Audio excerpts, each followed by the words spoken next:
Hello and welcome. This is Eagle Eye 621, and today we are in my armor testing world to talk about the best type of armor and the best enchantments you can get while playing survival Minecraft. Now you can check the timestamps in the description below, as we'll be talking about the different types of armor, the best enchantments, and then even doing some demonstrations. And let's start out by the different types of armor. So you have 5 different types of armor you can get: the leather, gold, chainmail, iron, and boots. Now if you're playing the Java, you can only get this as a drop. You can't craft it, but you can get it. And then you can also make a turtle shell. These are in order from the weakest to the strongest, with the leather being the weakest, then the gold, chainmail, iron, and diamonds. Now this turtle shell is roughly equivalent to the diamond helmet, but it does lack the toughness. You can see when I cursor over the diamond armor, there's a toughness bonus, which none of the other armor has. And there is your instantaneous answer. Diamond armor is the best armor that you can get.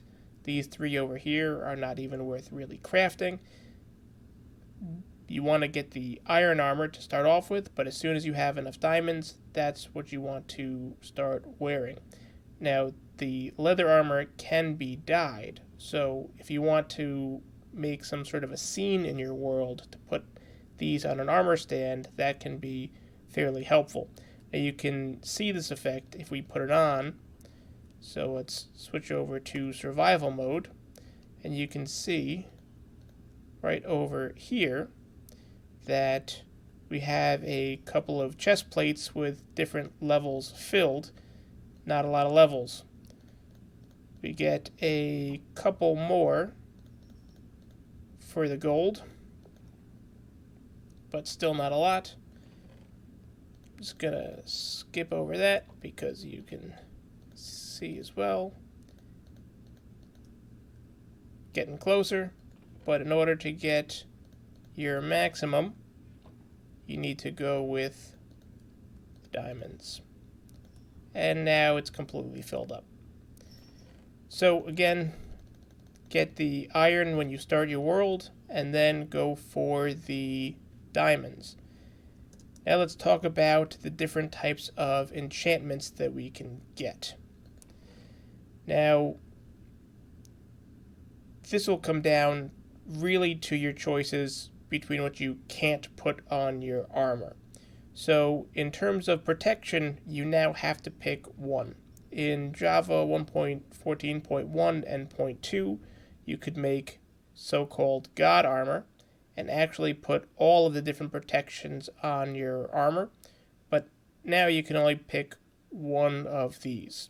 And just as a side note, you also need to pick between your Frostwalker and your Depth Strider on your boots. This is a little bit of a personal preference, but I prefer Depth Strider over the Frostwalker. So the question is, how do these compute towards protection? And I'm not going to get super heavy into the math, but it is important to know these give you essentially protection points. So protection 4 will give you 4 protection points to all of the different types of damage, that being the blast, the projectile, and the fire. Now you can get up to a maximum of 20 protection points before they stop helping at all. The individual protections will double whatever the number is. So these blast protection 4 will give you 8 points of protection against explosions, against blasts, but they won't give you any protection against projectiles or against fire. And of course the same is true for this. So the fire protection gives you 8 against fire, but none against these two. So if you're talking about what the best kind of armor you can have, as I said, the guard armor you can't have, but just by way of doing a little bit of the math, and I won't get into too much like I said, but this armor over here, as you may note, has protection 4 on each of the pieces, and then 3 of them also have the individual protections. This one has projectile protection 4, this one has the blast 4, and this one has the fire 4. And by doing a little bit of the math, if we even skip one of these. If we have 3 protection 4s, that's 3 times 4 gives you 12, plus the fire protection 4 gives you 8. That means in this set of armor you actually have 20 fire protection. And the same is for the blast and for the projectile. So even though this looks a lot flashier, this actually gives you the same effect. So it is important to know that you can get the same effect in some of your setups, but it's at a trade-off. So when you ask what is the best, I will tell you the best is the protection on all of this armor. And that's because you get 16 protection points towards everything. If you're to do something like split it up and have a blast protection on your legs, but then a fire protection on your helmet, you've actually not done anything, because the fire protection gives you 8 for fire and the blast protection gives you 8 for blast. But if you just had the protection 4 on both of them, you would have had the same 8 for the blast, 8 for the fire, but also have 8 for the projectile. So unless you're going to specifically pick one type of damage to protect yourself against, then it's better to just have all of them on protection. So now let's go and do a little bit of a demonstration. So for the demonstration, I have some fire, and then I have some explosions. And to get things started, lava is a bad time if, of course, you're in survival. And right now I'm still wearing some armor. So let's take off this armor and jump back in. And you don't last very long, of course. So now let's see what happens if you put on... Well, let's just actually jump back in the pool so you can see exactly what it is with no armor. And this is all real time. There's no editing. There's no cutscenes. So you can see exactly how long the player does last unprotected. So now if we head over and grab some armor, so let's just grab not enchanted, but diamond armor, and jump in. Not as bad. You're still dying, and you're dying relatively quickly, and lava, of course, is hard to move in, but if you're near the edge of a lava pool, you may be able to escape. But now let's see what happens if we can add some additional enchantments to that. And now we're just going with the regular protection 4 for each of these armor pieces.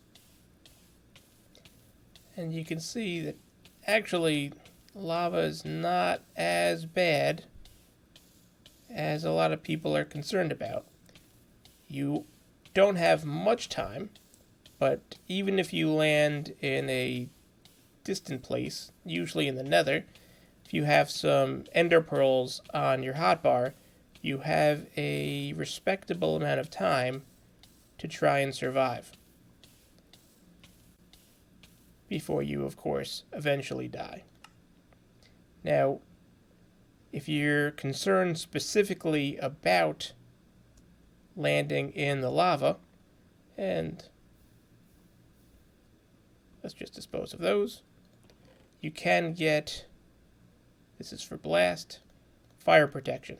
So in this we have 1, 2 fire protection 4s to give us 16, plus another regular protection 4 maxes out our fire protection potential at the cost of not having anything else for the other types of damage. But you'll see that now we actually don't have to worry about the lava. When you have maxed out your protection, you can actually regenerate faster than the lava will hurt you. So until you run out of food, you can just relax, have a good time, a little bit of a hot tub action right here, no problem. And you'll see I will get hungry in time to be able to eat in time to regen. And this is essentially as long as you feel like being in the lava, you can just hang out here. And just to prove the comparison, if we take our super special God armor,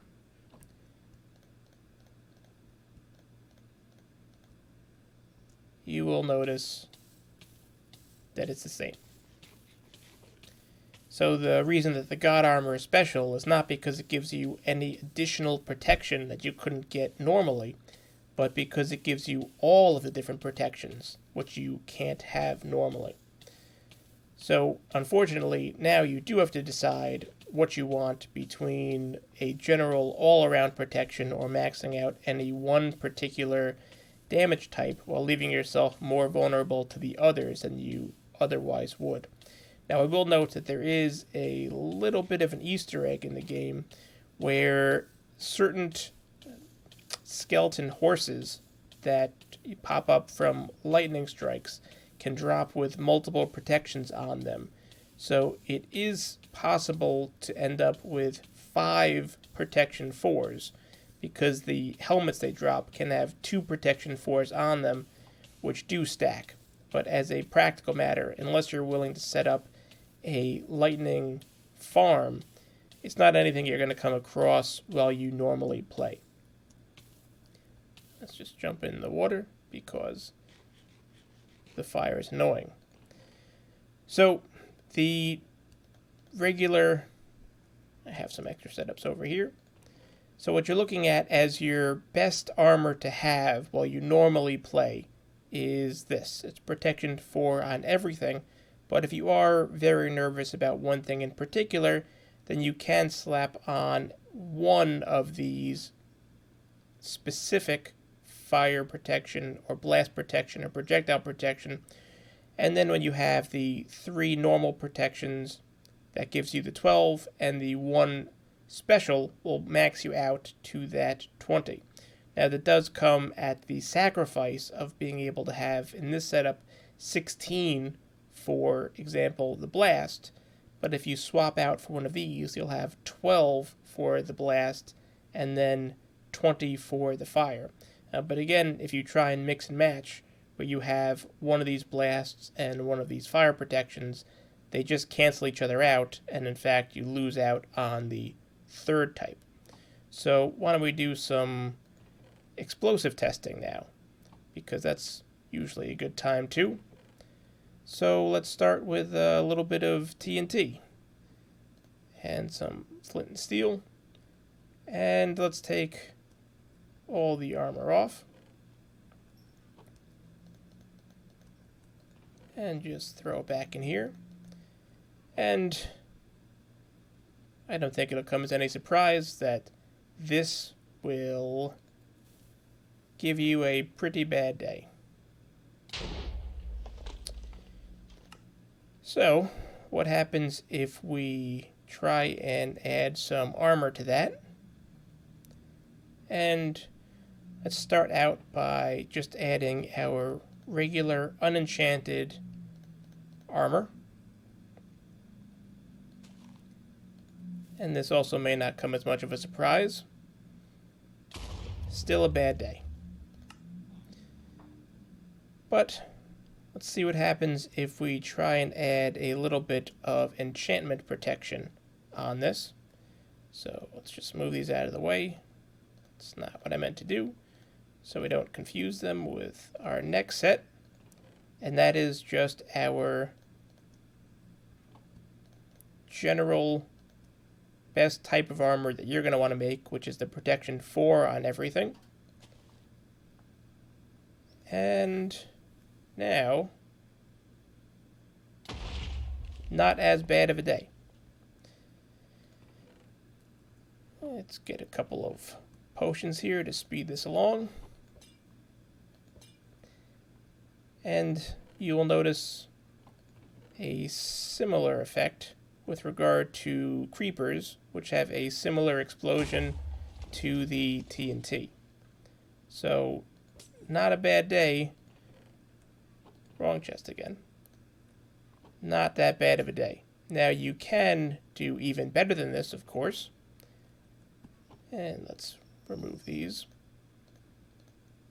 If we max out on our blast protection, and again, this does come at the sacrifice of other protections, but this gives us 20 of the blast protection points. So let's see some TNT first.